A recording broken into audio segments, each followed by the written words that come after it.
বৃহস্পতিবার সন্ধ্যার পর থেকে নিয়ে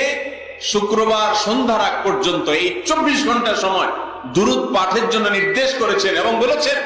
কারণ সালাতুকুম মারুদাতুন আলাইয়া, তোমরা যে দুরূদ পড়ো আল্লাহর ফেরেশতারা সেটা আমার সামনে পেশ করে এবং বলে অমুক জায়গা থেকে আপনি সুবর্ণচর থেকে করছেন। তো আল্লাহর ফেরেশতা বলবে যে হে আল্লাহর রাসূল, সুবর্ণচর থেকে বাংলাদেশের ওই থানার